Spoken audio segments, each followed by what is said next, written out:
Welcome back, guys. U.S. history. Today we're talking about the 1970s, and we're talking about the second term of Richard Nixon's time as president.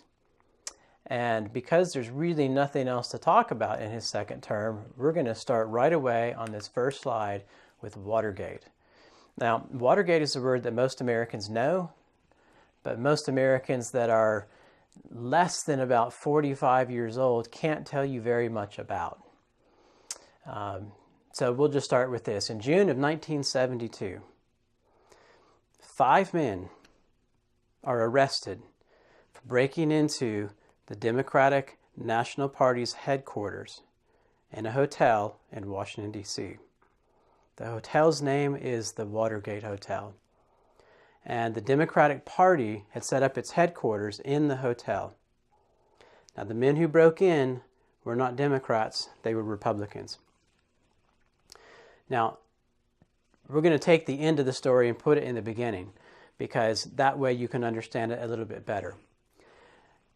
Those 5 men had taken orders from the president, who had specifically told them to do something, or at least knew that they were going to break in. Now, the president cannot tell people to break the law. And of course, he denies that it happened. He denies it for a long time. This is in June of 1972 that the Watergate break-in happens. They're arrested. These 5 men are arrested. A security guard walks by the door of the Democratic National Headquarters, and he sees that the door is open, and he pushes the door and locks it, and he comes back, and it's open again. And so he gets help, and they arrest the 5 men that were in there. And it's the middle of the night. So on the next slide, we can see kind of the timeline here. February of 1973, the United States Senate sets up a committee to investigate the president and find out if he's done anything wrong.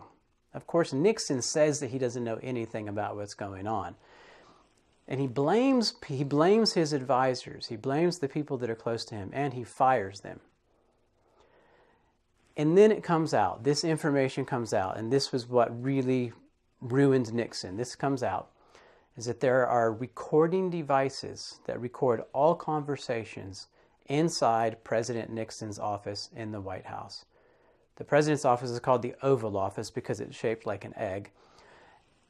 And there's recording devices in there. And so as soon as the government finds out that there are recording devices, they want them. And Nixon says, no, you cannot have them. Now, look at the next slide. Nixon refuses to give the recordings to the police, but the Supreme Court orders him to in July of 1974. They say you have no choice. You have to give those recordings to the police. Now, when they get the recordings, when the government gets the recordings, they begin to listen to them. And they're listening for conversations. This is what they want to find. They want to find a conversation that tells them whether or not Nixon had ordered men to break into the Watergate Hotel. Did you send those men to the Watergate Hotel? Of course, he says he didn't. So when they get the tapes, the recordings, and they're listening to the recordings, suddenly there's 18 and a half minutes of gap, of space that's been erased. Conversation, 18 and a half minutes, and no conversation. How is that possible? Well, that's what the government wants to know. And so they ask, and Nixon's secretary says, oh, I accidentally deleted those minutes. Oh, that's my fault. Of course, no one believes her. No one believes her at all. And everyone knows that it's Nixon. Now, on the next slide, we can see that in August of 1974, this is 1 month after the Supreme Court told him to give the tapes up.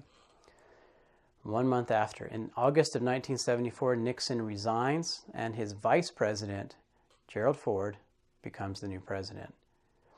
Now, this picture on the left on this PowerPoint slide, you can see Nixon with his hands up like this, and he's got making the V sign, V for victory. And he's putting his hands up, and his last time he's going to ride on the presidential helicopter called Marine One. He takes it for a spin around Washington, D.C.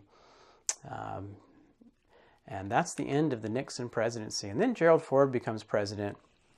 And in the next chapter, we'll talk just for a brief moment about Gerald Ford. And then we're going to get into talking about President Jimmy Carter a little bit. And then we'll get into talking about Ronald Reagan. And so we'll talk to you guys next time. Have a good afternoon. Bye-bye.